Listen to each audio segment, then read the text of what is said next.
Welcome to Aprendamos Español, our fourth lesson in our intermediate class. And today we're going to talk about the future. So, as you know, there are many different ways to talk about the future.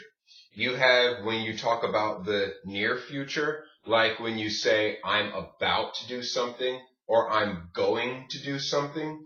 And then you have the distant future, like when you say, I will do something, or I shall do something. Like if you were to say, I will write a book in 3 years. Then you have the future perfect, which is what you hope to accomplish in the future. Like if you were to say, in 3 years, I will have graduated. And then finally, you have the future past, which is when you talk about plans that got thwarted. Like I was going to watch this movie, but then I had to do my homework. Or I was going to eat dinner, but then the house burned down. Anyway, when you talk about things that were going to happen. And so in this lesson, we're going to talk about all of these, how to form them, how to express those in Spanish, and we're also going to talk about how you use each of these with reflexive verbs and direct/indirect objects. So, without further ado, let's begin with the near future. So as you know, the near future is when you say what you're about to do or what you're going to do. Like if you were to say, I'm about to get up, or I'm about to go to the store, or I'm going to go to the movies, or I'm going to talk to her right now. Something that you plan to do immediately. So in English, it's pretty simple to form a near future thought. You just take your noun, like for example, in this case, we'll say Charles, okay? Charles, and then you put is about to, or you'll say are about to, depending on if it's one person who's about to do something or multiple people. You could say Charles is about to eat. There, done. You've made a near future statement in English. Charles is about to eat. But what if it was more than one person? You could, for example, say they are about to swim. Okay? Charles is about to eat, or they are about to swim. In either case, you have your noun, you have is about to or are about to, and then you have your main verb in the sentence. Now in Spanish, it's a little more simple than that. You take the verb for go, which is ir, and you conjugate go based on who is about to do the action. For example, voy is I go, vas is you, informal go, va is he or she goes, or you, formal. Then there's vamos for we go, vais for y'all, informal go, like you're talking to a group of friends. Then there's van for they go, or y'all go if you're talking to a group of elders. So you take the verb to go, put which means to, and then your verb. Like in Spanish, you don't say Charles is about to eat, or you don't say Charles is going to eat. You say Charles goes to eat, because remember, means to, T-O in Spanish. So let's take this one and conjugate in Spanish. Charles is about to eat. How would we express that near future statement in Spanish? Well, first we take our noun, Charles, but in Spanish you don't say Charles. You say Carlos, okay? Carlos. Now, Carlos is a he. So you know you need the he form of the verb ir, which is va. See? Carlos, va, a. Now, what's the verb to eat? Comer. Carlos va a comer. Carlos va a comer. Carlos is about to eat, or Carlos is going to eat, or literally the way you would translate in Spanish, Charles or Carlos goes to eat. So there you have it. That's how you form a near future sentence. You just take the verb ir, conjugate it based on who is about to do the action, then put and then your verb of whatever they're going to do. How about they are about to swim? Well, what is the they form? Because that's your noun or your pronoun in this case. That's the they form of ir, van. So you would just say van, then what's the verb to swim? Nadar. Okay? They are going to swim, or they are about to swim, or literally in Spanish, they go to swim. So now you have an idea. It's important to just make sure you remember the conjugations, of the verb ir. Voy, vas, va, vamos, vais, van. Once you commit those to memory, it'll be pretty straightforward because you take some form of ir depending on who's about to do the action. Then you put a, which means to, and then just put your main verb of whatever that person or group of people is about to do. Pretty straightforward. Now let's move on. What happens when you have a reflexive verb in there? Because it's quite easy when your main verb is just a regular verb. It's just ir plus a plus verb. What about when you have a reflexive verb in the mix, like bañarse, which means to give oneself a bath or to bathe, or acostarse, which means to go to bed, or afeitarse, which means to shave. These verbs that have the ending se mean that a person is doing something to themselves. So where do you put the se, or what do you do with it? Well, it's pretty straightforward. You just make your regular ir plus a plus verb statement, but then you take this reflexive pronoun, leave it at the end of your main verb, which is why I put it here at the behind the verb or at the end of the verb. Leave it at the end of your main verb, but you just conjugate that reflexive pronoun based on who is doing the action to themselves. And for a quick recap, your reflexive pronouns, just so you're not confused, are me, te, se, nos, os, and se. Okay, so don't be confused about that. So let's say we take the verb bañarse, which means to bathe, and we want it to say, we put it in the yo form. You know yo means I. So what I'm trying to say here is I am about to take a bath, or I am about to bathe myself. Well, first we make our ir plus a plus verb statement. We take our verb ir, and we know we need the yo form because I am about to do it. So it becomes voy a, and what's my main verb? Bañar. Voy a bañar.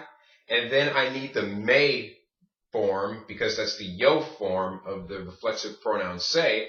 Voy a bañar me. There, you're done. I go to bathe myself, because me means myself. I go to bathe myself. There.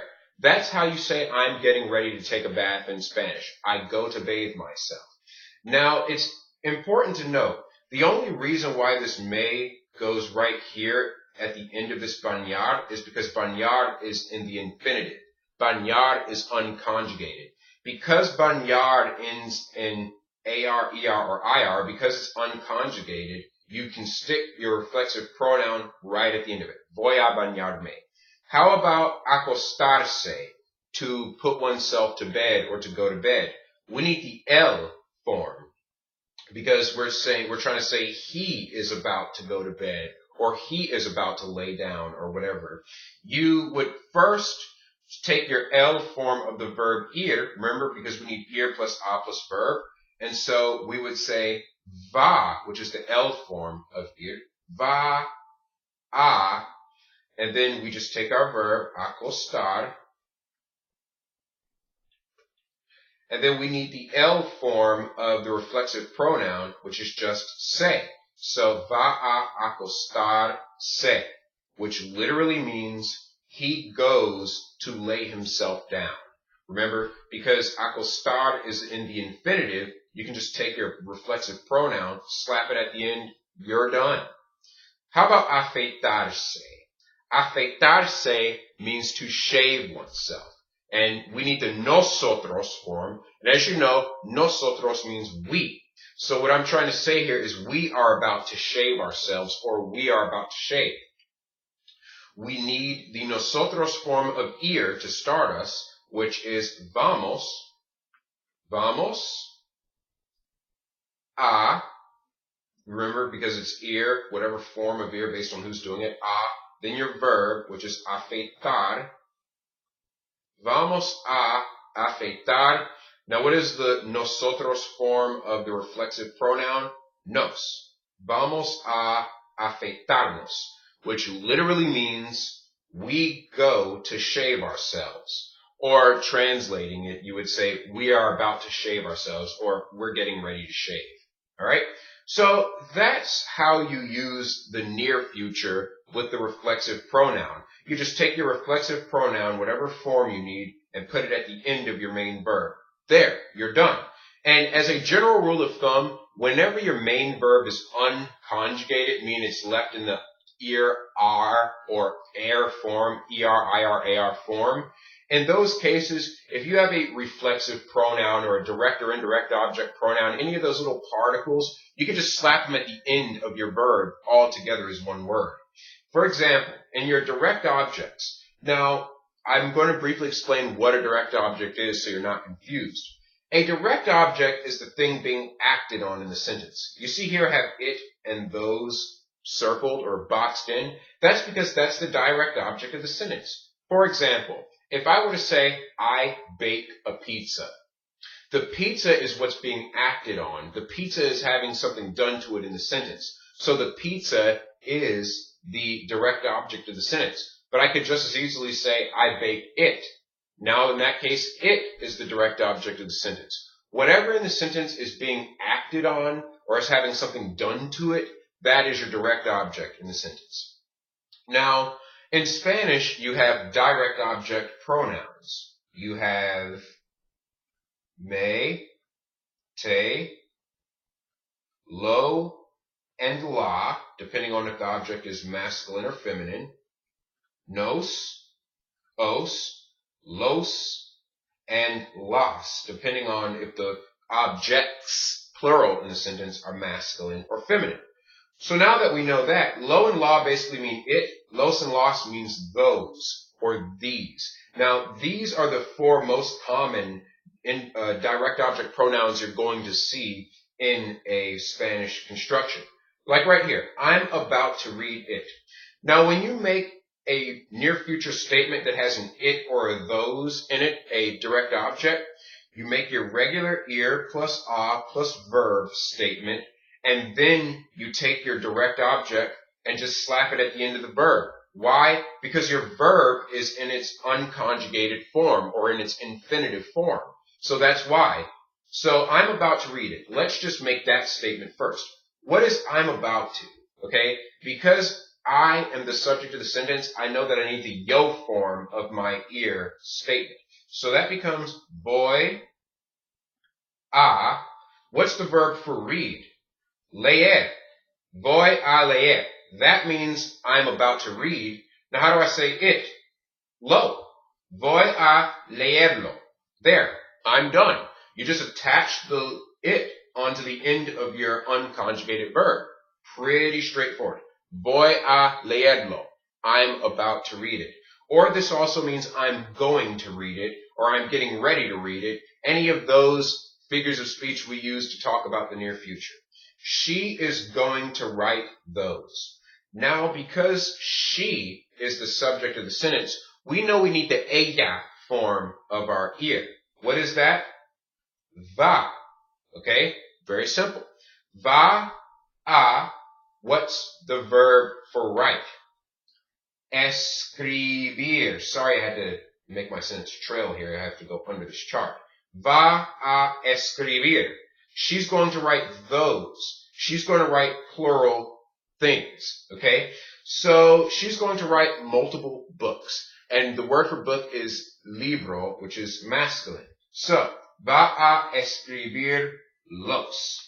She goes to write those, or she is going to write those. So she's going to write multiple books. How about we are about to say it? Because we is the subject of the sentence, we know we need the nosotros form of our verb ir. And what is that? Vamos. Vamos. Then we take a. Now, our main verb is say. What is the verb for say in Spanish? Decir. Vamos a decir. And it is lo. Vamos a decirlo.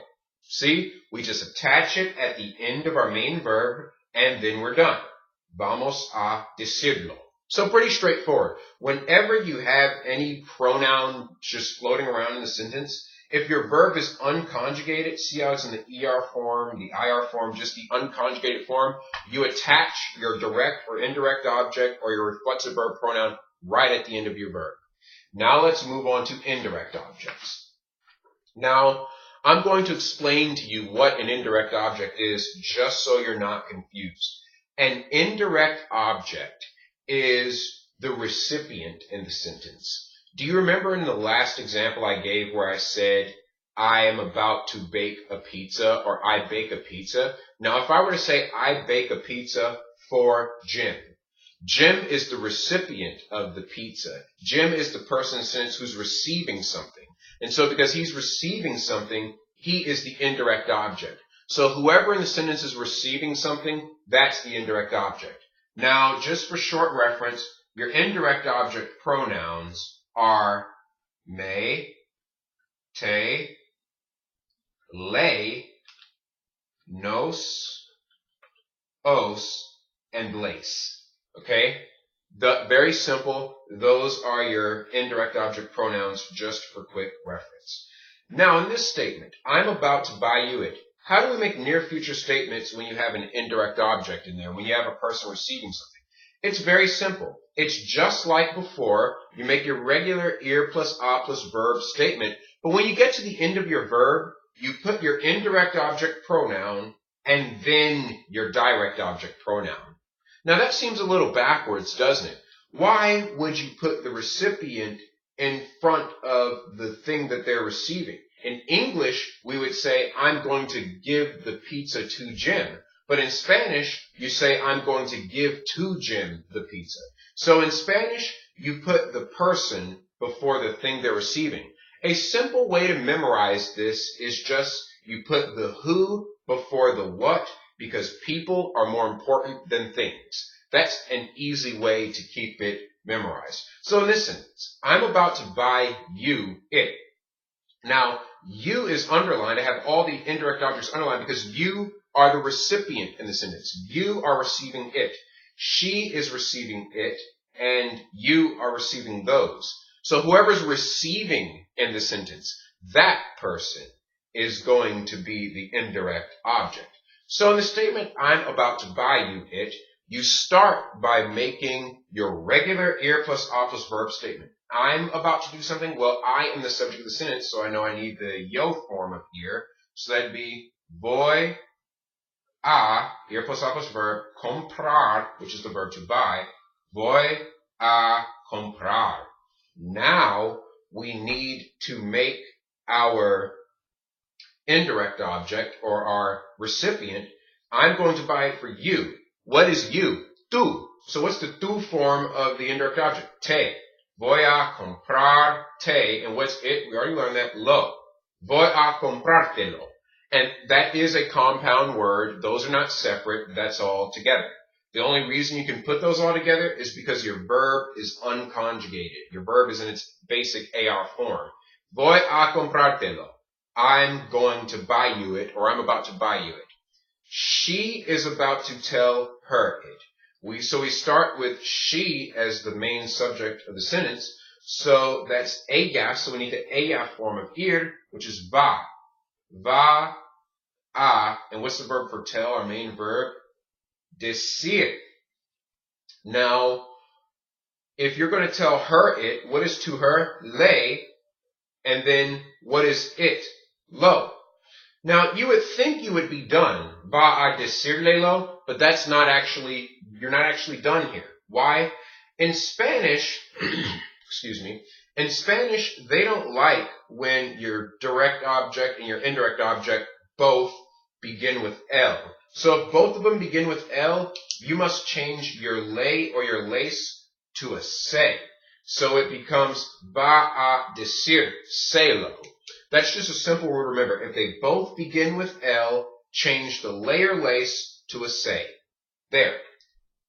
We are going to give you those. We know that we is the main subject of the sentence, so it would be vamos a, what's our main verb? Dar. Vamos a dar te, and what's those? Los.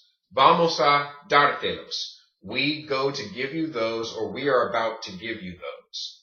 We are going to give them to you. Whichever way you want to say it, that is how you form it. It's dártelos. It's all one word because your verb is in the infinitive. You take your indirect and direct object pronouns, and attach them to the end. Now let's practice all of what we've learned.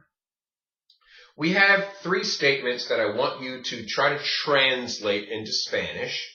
He is about to worry himself. Now the verb for worry in Spanish is preocuparse, which is a reflexive verb. You can tell because it ends with se. She is going to give it to me, which means I'm receiving something, and we are about to give you those. So I want you to take a few minutes and try to translate these, and I'll give you time. Okay, I assume that you've paused the video and translated. Now we're going to go through them together. He is about to worry himself. It's just va a preocuparse. Why? Because se is the L form of the reflexive pronoun, so it just stays like that. Va a preocuparse.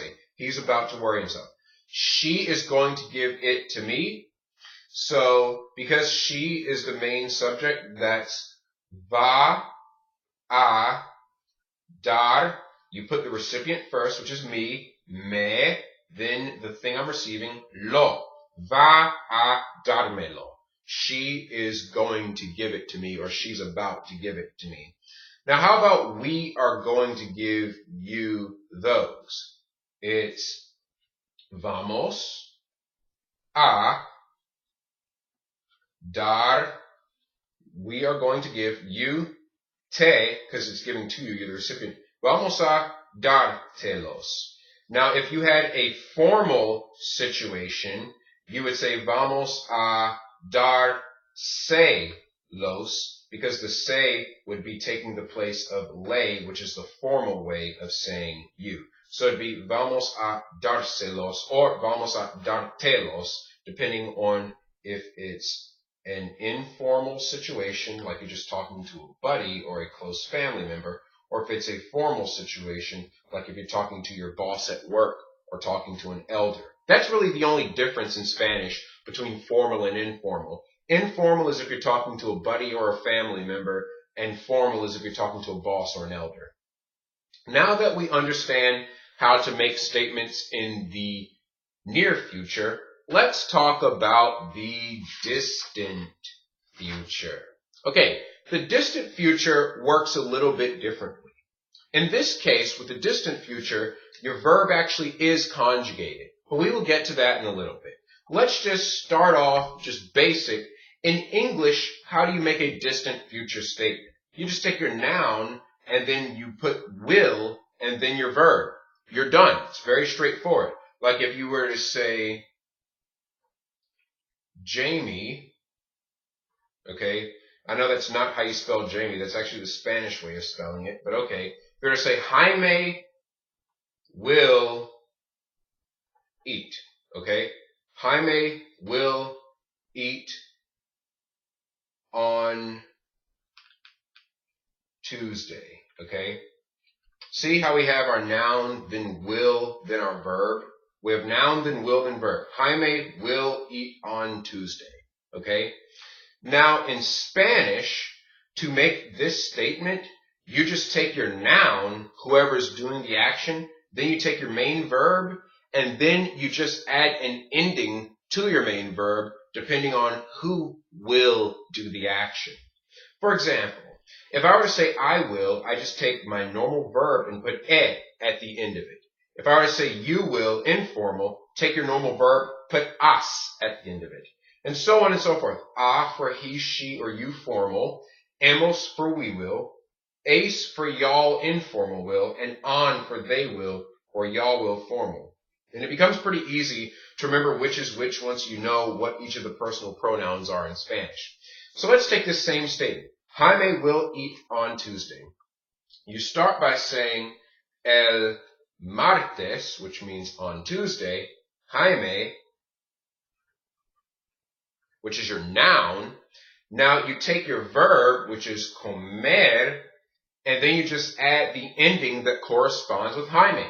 Well, Jaime is one guy, so you use the he form. El martes, Jaime comerá. There you go. El martes, Jaime comerá. Or what if I were to make the statement, we will talk? okay? Or we shall talk. Like if I'm trying to say we will talk in the future, it would just be nosotros, because that is our noun or our pronoun in this case. Then we just take the verb to talk, which is hablar, and we add the future tense ending saying that we will talk. Nosotros hablaremos. There, we're done. Do you see how simple this is? All you do is add these endings to your verb based on who will do the action. One final example just to make sure it hits home.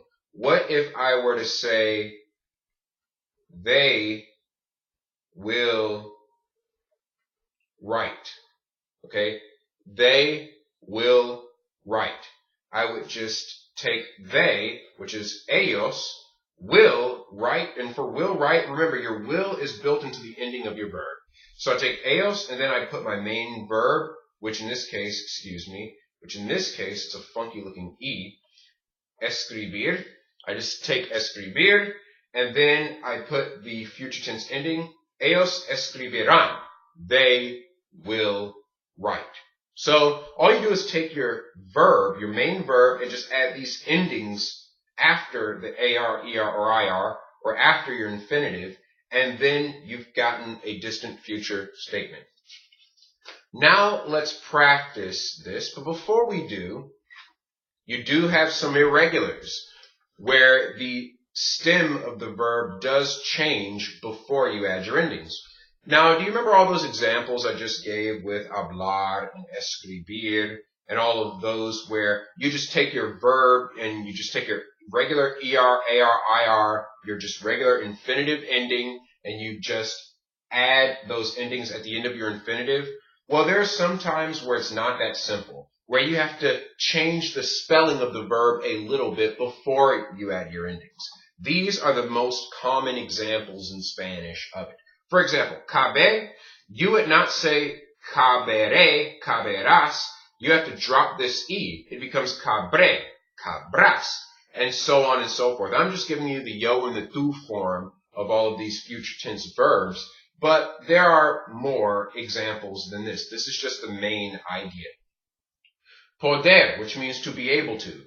You would not say yo poderé, which means I will be able to. You have to say yo podré. You drop this E. So in a lot of these, there's a letter dropped. In this case, there's a letter added. For poner, it's not poneré, it's pondré. You replace that E with a D. And so on and so forth. You get the idea with all of these examples before you. It's in your best interest to copy these down and commit them to memory, because there's really not a system to perfectly memorize all the irregular future tense. You just have to encounter them as you go and commit them to memory and just practice until it becomes second nature to you. But it will be. Hacer. You would not say, this is another example, you would not say haceré, you say haré, harás, hará, so on and so forth. Now, a way to make this a little bit easier for you is, if you remember when we talked about the conditional tense, the would, from a couple lessons back, these are the exact same irregular stems as in the conditional tense. It's just your ending is not ia, it's e and as, and so on and so forth for your future tense. So if you remember your conditional tense irregulars, then you'll be able to remember your future tense irregulars as well, because they use the exact same stems. Now, I want to just also make a note that I made in that video. You see how hacer means to do or to make? And the future tense of hacer is haré, harás, hará, haremos, haréis, harán, and so on and so forth. Well, if you have a verb that is a compound verb that is built off of hacer, it will conjugate the exact same way hacer does. So hacer means to do or to make. Meanwhile, deshacer means to undo or to unmake. Deshacer would become desharé or desharás. It would conjugate with the exact same stem change as hacer. So anytime you have a compound verb, it will conjugate future tense the exact same way that the basic verb it's built off of will conjugate. Take haber, for example. Haber means have. not have in the possessive sense like tener. You would use tener if you were to say, I have $3. You would use haber if you were to say, I have gone to the movies. Now, that's the kind of have that haber is. When you put haber, which means have in the future tense, you get will have, which is the future perfect. But we will get to that in the later part of this lesson.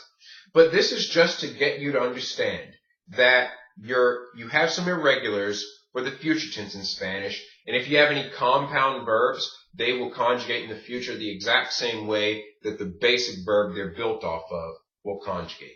So let's practice distant future reflexive verbs and direct objects and indirect objects and such. Now, I want to make a point here. Your future tense is a conjugation. In your near future tense, where you were using ir plus a plus verb, your main verb was left in its infinitive. It was left in its AR, ER, or IR form. Well, in this case, our future tense main verb is not left in its infinitive. It is conjugated.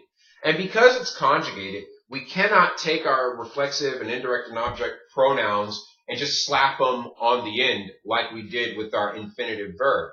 No, we have to separate them off and put them at the beginning. That's why when you're making a distant future statement, you put your reflexive pronoun first and then your future tense verb. That's it. Like we used before, bañarse, which means to bathe. I'm going to use the same verbs throughout to keep this easy and consistent. So, the first thing we do is take our reflexive pronoun.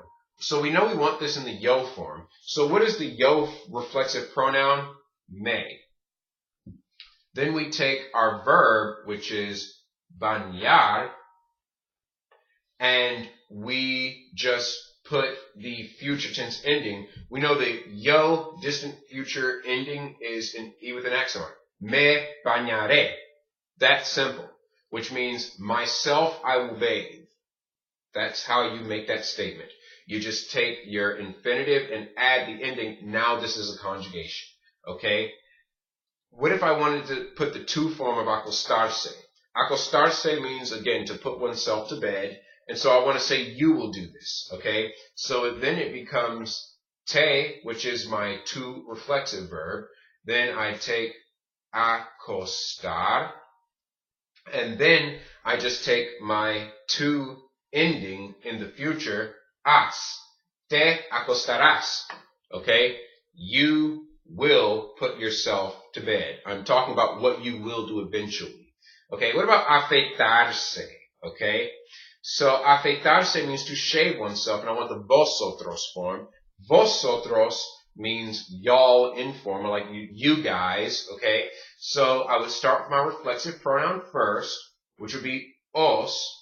Then I would put afeitar, and then I would put my future tense ending, which is es. So, os afeitares. Y'all will shave yourselves, or you guys will shave yourselves. Okay? So, as you can see, in these situations, you take your pronoun and put it out front, then you conjugate your verb. So it goes pronoun, then conjugated verb, whenever your verb is conjugated. Same thing here. Our direct object, we're not just going to slap it at the end because this future tense verb is conjugated. So how do you say, so for I will read it. How do you say it? Lo. Then you put your verb to read, leer, but then you put the future tense ending for I will, which is e. Lo leeré. I will read it. Lo leeré. I shall read it. Or if you're going to say I will read it eventually. Now she will write those. How do we say those? Los. And then we take the verb write, escribir. Now we put the she will ending, which if you recall is a. Los escribirá. Those she will write. Or she will write those. How about we will say it? Okay? We will say it. Because this is the distant future, you're not going to say it right now. We're saying we will say it eventually. Okay? We will say it. We put the it first, which is lo, and let me actually capitalize. Be a good student here. Okay? So, lo, and then what's the verb for say? Decir. But remember, decir is irregular. So it would be los diremos. Okay? Los diremos, right? It would not be deciremos because decir is irregular. So it would be los diremos. Okay? Now that you understand that, let's move on to the indirect object. Most of the time when you have an indirect object, you also have a direct object mixed in there. And so, in this case, remember how I said you put the who before the what because people are more important than things? That rule is true anytime you have an indirect and a direct object together, regardless of if your verb is conjugated or in the infinitive. That does not matter. You always, in any situation, put the who, then the what. But in this case, we put the indirect object, then the direct object, then our conjugated verb or our future tense verb. So I will buy it for you becomes, so what's our indirect object in the sentence? For you. I have it underlined. That's te. Okay? What is it? Lo. These are separate words. Then what is I will buy? You just take the verb comprar, and then you put the I will ending. Te lo compraré. There. Now you're done. You see, you just put the ending on the infinitive to get the I will or you will or she will form of that verb. How about she will tell her it? Okay.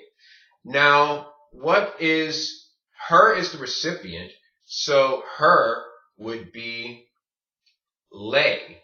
Okay. Now, it is lo.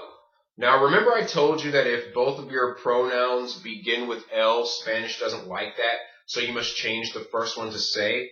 This is still true here, so this becomes say lo, okay? Say lo, and then tell is from decir. And remember, decir is irregular, so you would use your irregular ending. Dirá. Se lo dirá. She will tell her it. Se lo dirá. How about we will give those to you? Now, you are the recipient in the sentence. So what is to you? Te. Those, los. We will give. Now we need the verb dar, which means to give, but we need the we will form, which is daremos. Okay? Te lo daremos. Okay? To you, those we shall give. Or to you, those we will give. And I know that kind of sounds like you're talking like Yoda, but Spanish has a different order of words than English, and if you practice it enough, you will get comfortable with it. So just practice those future tense endings, practice your irregulars, and before you know it, you'll be sounding like a native speaker. Okay, now let's practice those. I will give you some time to go over these, okay? He will worry himself tomorrow. Remember, worry himself is a reflexive verb. She will give it to me next week, or y'all will sell the house in 3 years. So I want you guys to take a few minutes, pause the video, practice translating these, and then we'll come back. Alright, so I assume that you have paused the video, that you translate these. Now let's go over them together. So we know that because we have a reflexive pronoun, we know that we take our reflexive pronoun and we put that first. Now, because it's he and because it's himself, we know we need the se, okay, that comes out first. Worry is preocupar. Now we just need the he will form of that, which is preocupará. Se preocupará en la mañana. Okay, that literally means in the morning, but it also means tomorrow. Se preocupará en la mañana. Himself, he will worry in the morning. Okay, she will give it to me next week. Now, because I am the recipient in the sentence, that's may. Okay, because it is the thing that's being given, that's lo. And we need she will give. Give is our main verb, which is dar. And we put dar in the will form. So me lo dará. How do you say next week? La semana que viene. all right?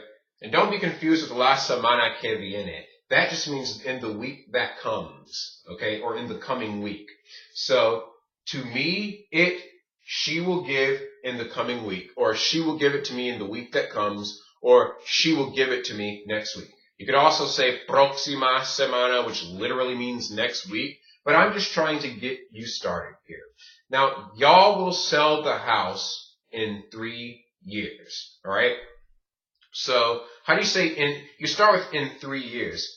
En 3 años, okay? Y'all will sell the house. Now, because we need a distant future statement, first of all, what we do here is we take our verb, our main verb, which is sell, and which is vender, and we have an irregular here. We drop the second E, so it becomes vendréis, okay? En 3 años vendréis la casa, okay? En 3 años vendréis la casa. In 3 years, y'all will sell the house. This is if it was informal. If you were talking to a group of elders, it would be vendrán, okay?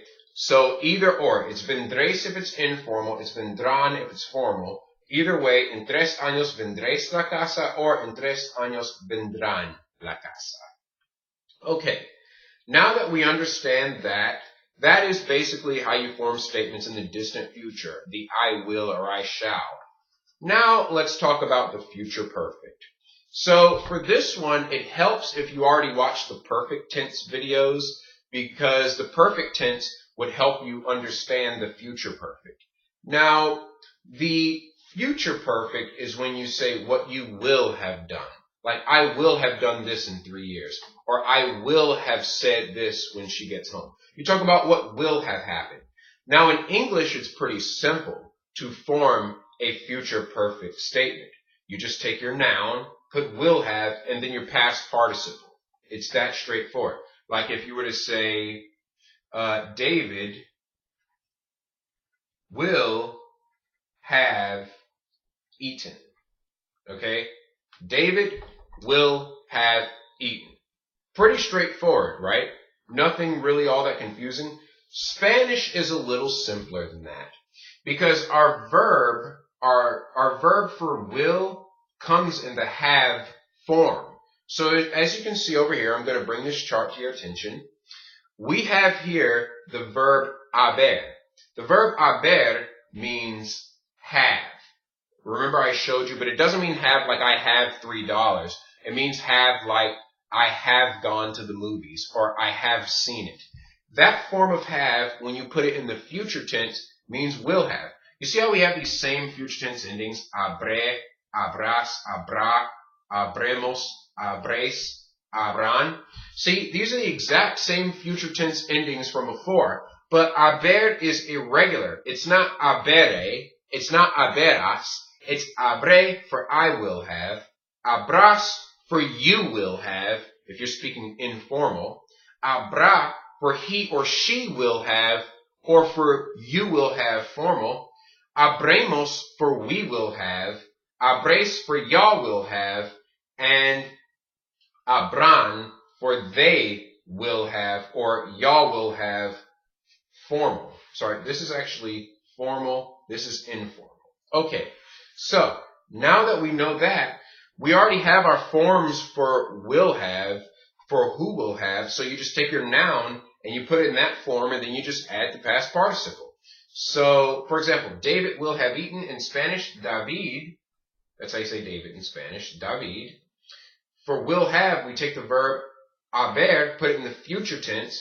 But what is David? David is a he, so we use the he will have form. So it becomes David habrá comido. There, now we're done. David will have eaten. David habrá comido. What if I were to say, we will have, what if I were to say, we will have talked? Okay? We will have talked, or we will have spoken. So now I need the we will have, and you see how we will have is just one word? You have all three of these words in English, but it's just one word in Spanish. I think that's beautiful. We will have talked is habremos. Then you just take the past participle, hablado. And again, watch the future tense video if you need to know what the participles are. Habremos hablado. We will have talked. There. Now you're done. See how straightforward that is? All you do is take haber, which means have, put it in the future form. So you have your I will have, you have your word for I will have, your word for you will have, and so on and so forth. Then just put your past participle, which is your ito or ado or icho or ito ending. There. Pretty straightforward. Now let's practice that with when you have a situation with reflexive verbs.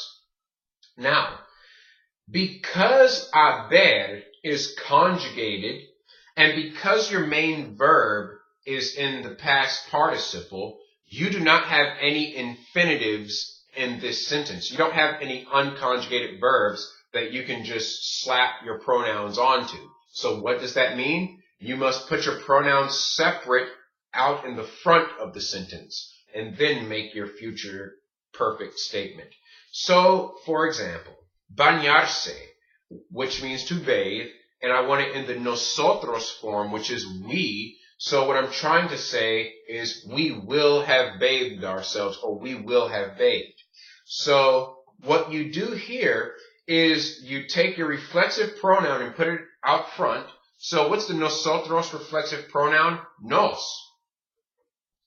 Then you take your future form of haber. Now, because it's nosotros, we need the nosotros future form of haber, which is habremos. Nos habremos. And then finally, we take our past participle. Bañar, the past participle of that is bañado. Okay? Nos habremos bañado, which means ourselves, we will have bathed, or we will have bathed ourselves. Okay? So do you see how straightforward that is? You just take your reflexive pronoun, then your future haber, then your past participle, exactly as stated up here. And that's for any case. How about acostarse? I want it in the eos form. So I'm trying to say they will have gone to bed, or they will have laid themselves down to bed like they're going to sleep. I would say, what's my reflexive pronoun in the eos form? Se. Then I have my eos form of future haber, because I'm trying to say they will have, and that's just habrán. They will have. Se habrán acostado. Se habrán acostado. They will have put themselves to bed, or they will have gone to sleep. Like if you're to say, by the time I get off from work, they will have already gone to sleep. Okay? It would be se habrán acostado. How about afeitarse? I want it in the yo form. So yo means I'm trying to say I will have shaved myself. I would just take the yo form of the reflexive pronoun, which is just me. Then habré, which is the future tense form of haber. That corresponds to yo. Me habré afeitado. Okay? Me habré afeitado. I will have shaved myself. Or by the time the sun rises, I will have already shaved myself. You get the idea. Okay? Now, for your direct objects, it's the exact same rule as up here. Because your verb is not in the infinitive, because your verbs are either conjugated or in a participle, you don't have any basic infinitive verb to attach your indirect and direct object pronouns to. You put them out front at the beginning of the sentence. So it goes direct object pronoun, future haber, past participle. Almost the same format as up here. He will have bought it. What's it? Lo. And then I take future haber, but I need it in the he form, which is el. Lo habrá. Then what's buy? Comprar. So it's just comprado, because it's the past participle. So lo habrá comprado. He will have bought it, or he will have bought. How about I will have read it? Okay? So I will have read it is lo habré, because I need the yo form of the future haber. Lo habré. Now, for read, it's actually an irregular past participle. It's leído. Okay? Lo habré leído. I will have read it. How about she will have written those? Okay? Those is los, or los if it's feminine. Los, what she will have? Los habrá, she will have. Now, what is written? Los habrá escrito. Because remember, escribir has an irregular past participle. It's escrito. Los habrá escrito. Those she will have written. Pretty straightforward so far. You just take your direct object, put it out front, your future haber, then past participle. Okay? And remember, it's your future haber plus your past participle that makes the future perfect tense. Okay? How about we will have said? Okay? What is it? Lo, we will have, habremos. Lo, habremos, and said is dicho. And please excuse me for the sounds of the lawnmower outside. I couldn't have picked a worse time to record this video. For some reason, there's a landscaper doing work right outside the window. Anyway, we will have said it is lo habremos dicho. Okay, it, we will have said. Okay, this is the past participle for decir. And again, if you're having trouble with these past participles, just go back to my perfect tense video. It explains everything. Now, what about your indirect object? Now, this is where it gets pretty interesting. Okay, he will have bought you it by Tuesday. Remember, in any sentence where you have an indirect object and a direct object, always put the who before the what, because people are more important than things. So he will have bought you it by Tuesday. So let's start with this by Tuesday part. That part you can put in front. Okay, it would just be el martes, okay, on Tuesday or by Tuesday.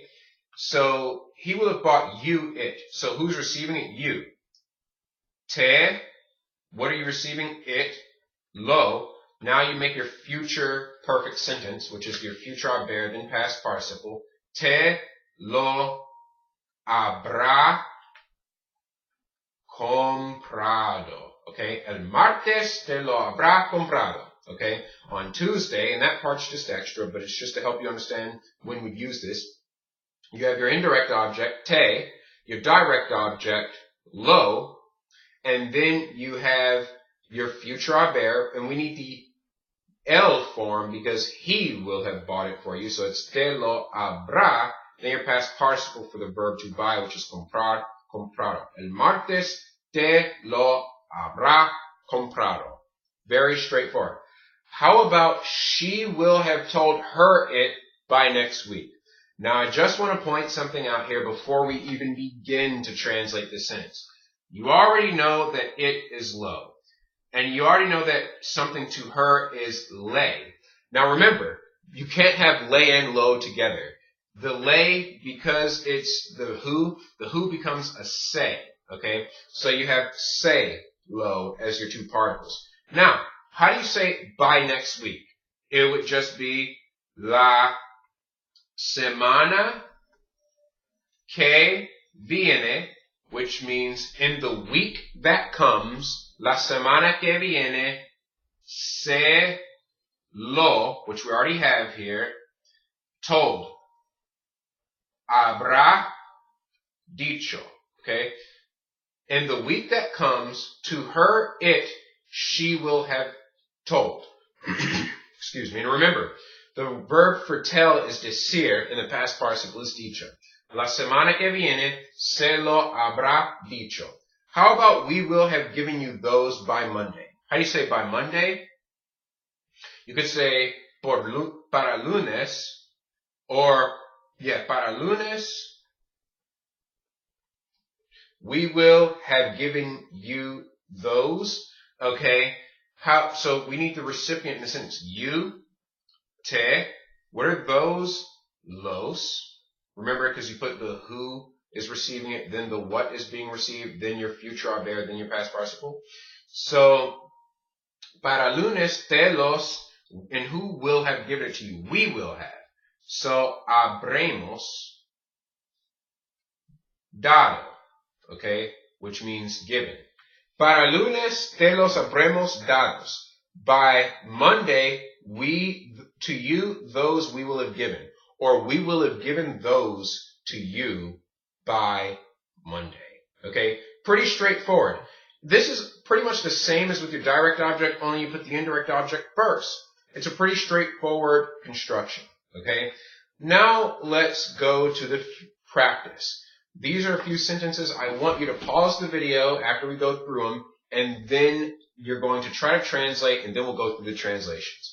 We have he will have worried himself, and remember, worried himself is preocuparse, which is a reflexive pronoun.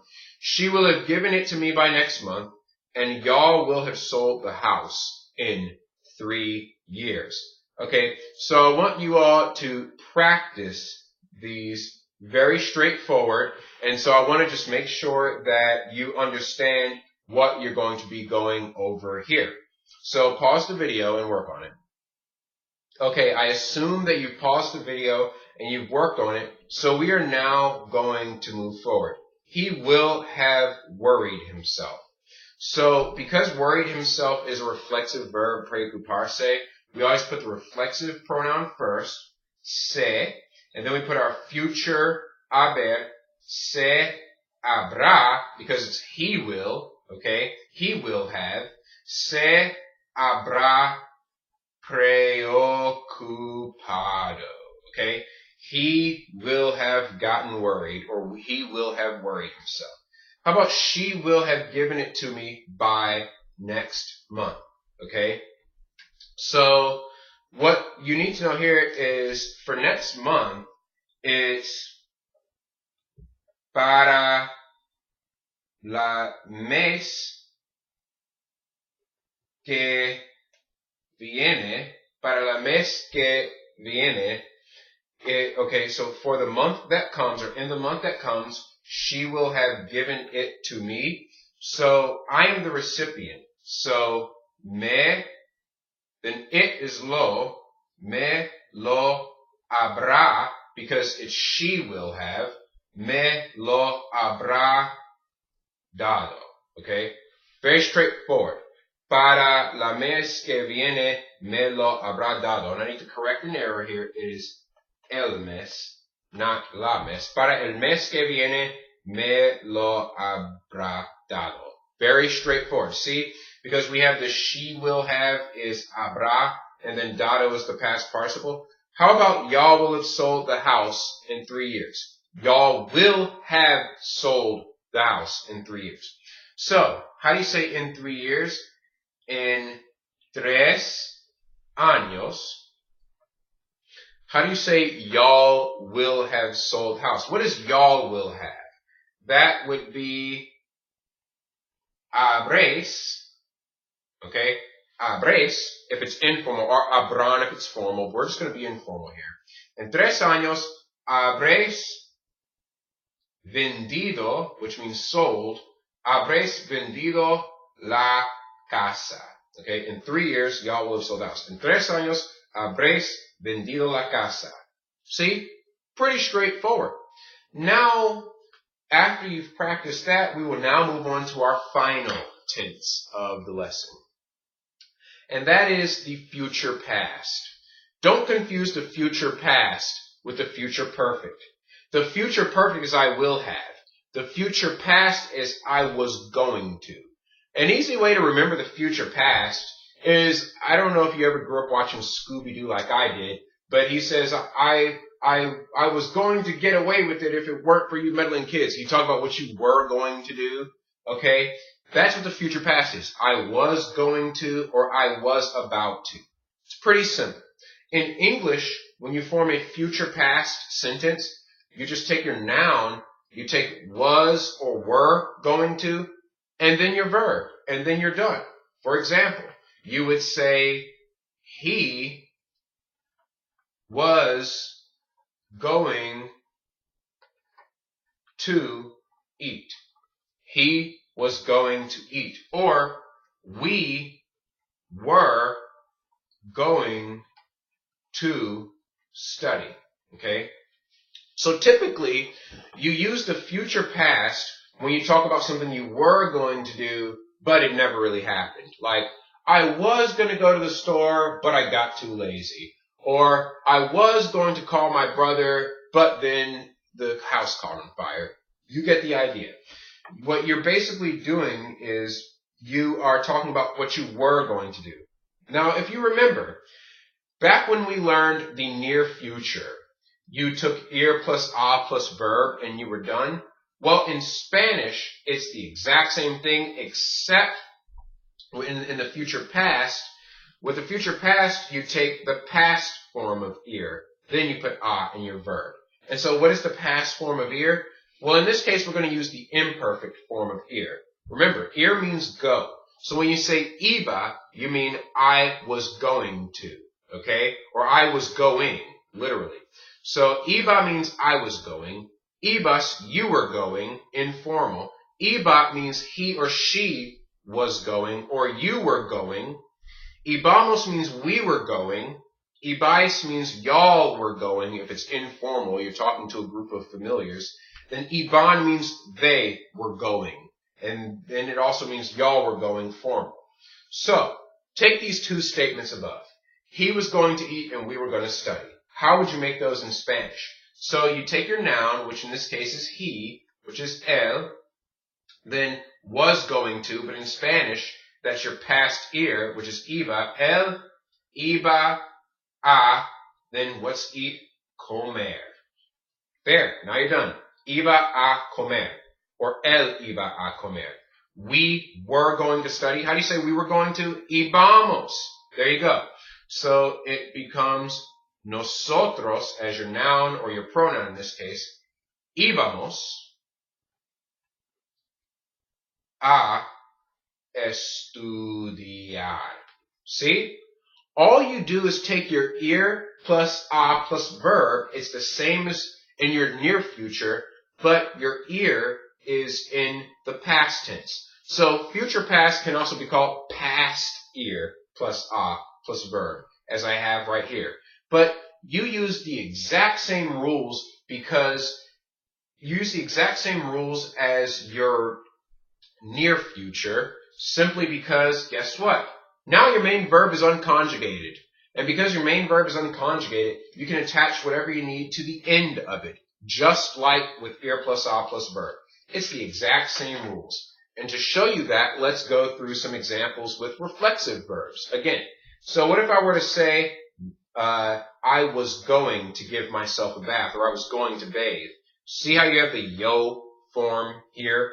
Now, because you have the yo form, that's I. So what you do is you use the exact same format that you would for your near future, only this is the past near future, so your ir is now in the past tense. So it becomes iba a bañarme. Pretty straightforward. Why? Because your verb is unconjugated, your reflexive pronoun goes at the end of it. Or, you were going to go to bed, ibas a acostarte. See? Because it's past ir plus a plus your verb, and then you attach your reflexive pronoun at the end of the verb. Or, what about Jorge y yo? Okay? That's an interesting case here. Why? Because you have the word yo in here, but guess what? It's Jorge y yo, which means George and I. Because it's George and I, that is technically a we statement because it's both George and I. So you'd use the nosotros form. So you would say Jorge y yo íbamos a afeitarnos, okay? Because you use the nosotros reflexive pronoun. So George and I were going to shave ourselves. Now, like I said, don't be confused just because you see the yo in there. Anytime you have a compound subject, use the plural form. It's that simple. If it's someone else and I, use the we form. If it's he and her, use the they form. Okay? Pretty straightforward. With your direct object in the future past tense, It's the exact same rule. There's no difference whatsoever. It's pretty straightforward, okay? You past ir plus a plus verb. Now, at the end of your verb, because your verb's unconjugated, attach your direct object. I was about to read it. Iba a leer, which means I was about to read, and then because leer is unconjugated, lo. Attach it at the end. Iba a leerlo. I was getting ready to read it. How about she was about to write those? Iba a escribir los. Iba a escribirlos. She was about to write those, or she was getting ready to write those, or she was going to write those. How about we were going to say it? Íbamos, which means we were going. A, then what's the verb for say? Decir. Íbamos, or íbamos, because the accent. Íbamos a decirlo. Because lo is it. Íbamos a decirlo. We were going to say it. See? Pretty straightforward. Because your main verb is unconjugated, you can attach your indirect object, your direct object, and your reflexive pronouns all to the end of your main verb. Same thing if you had an indirect object. Okay? I was going to buy you it. She was going to tell her it. We were about to give you those. Okay? So you make your regular past ir plus a plus verb statement. What is I was going to buy? Well, how do you say I was going to buy? Iba a comprar. Remember ir plus a plus your main verb? Now, I was going to buy you it. Remember, you put your indirect object or your who first, then your what? Iba a comprarte lo. There. Now you're done. Iba a comprarte lo. I was about to buy you it, or I was going to buy you it. But since you were being such a meanie pants, I chose not to buy you it. Now you're going to have to wait till next decade. Anyway, she was going to tell her it. Now, in this case, we do want to be careful. Something given to her is lay.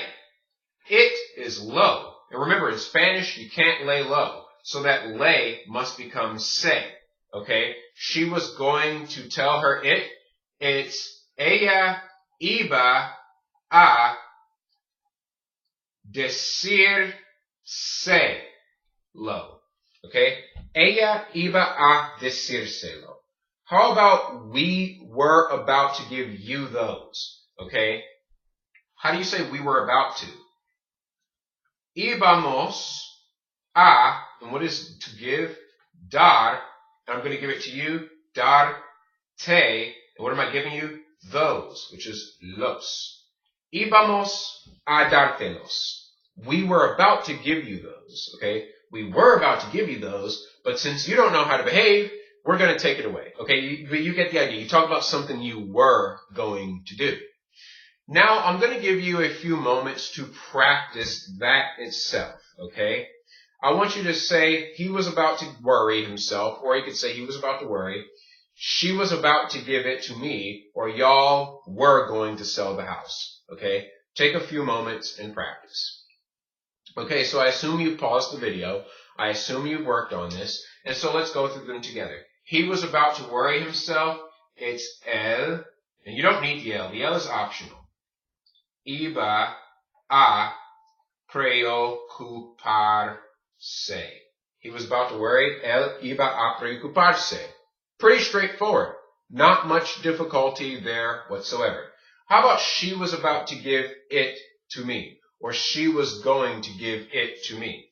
Now, she was about to is iba or ella iba a dar. Now, what is she giving it to? Me. Dar me lo. Ella iba a darmelo. Remember, you put the recipient and then the thing they receive. Put the who before the what, because people are more important than things. Y'all were going to sell the house. This could be ibais, which means y'all were going to informal, or iban a vender la casa. You just put the house after sell. So ibais if it's informal, iban if it's formal. y vais a vender la casa, or y van a vender la casa, depending on, y vais is informal, y van is formal. Okay? So now that we've practiced that, I have some drills that I want you to work on I just want to make sure that you understand the distinctions between the rules for the near future, the distant future, and the future perfect and the future past. So for each of these, I want you to translate it into Spanish. Okay? So pause the video and go ahead and work on it. Alright, so I assume that you've paused the video, and so we are ready to move forward. You want to express the thought, I eat the food, but you want to do it in the near future. So you know that your near future is what you're about to do, or what you will do in the near future. So what is I eat the food in the near future? It's voy a comer la comida. Okay? Or in other words, I'm about to eat the food. You say you're about to do it because it's near future. How about she buys me it in the distant future? Well, the distant future is what she shall do or what she will do. Okay? So she buys me it would become she will buy me it. And remember, because it's in the distant future, your verb is conjugated. So it becomes me lo comprará. Or in other words, she will buy me it. She will buy me it, or she shall buy me it. That's distant future. How about the verb levantarse, which means to get up or to get oneself up? If you're trying to say they get up, but in the future perfect, well, the future perfect is what you will have done. So they will have gotten up becomes se habrán levantado, or they will have gotten themselves up. That's literally what that means. They will have gotten themselves up. Se habrán levantado. How about if you were trying to express the statement, we read it, but in the future past? Remember, the future past is what you were about to do or what you were going to do. So we read it would become we will have read it. All right? And so to form that, it's not we will have read it. We were going to read it. It would be íbamos. See, it's important practice. Íbamos a leerlo, which means we were about to read it, or we were going to read it. Okay, so now that you understand that's in general how to practice, I want to just leave you with a brief recap to keep it all in context.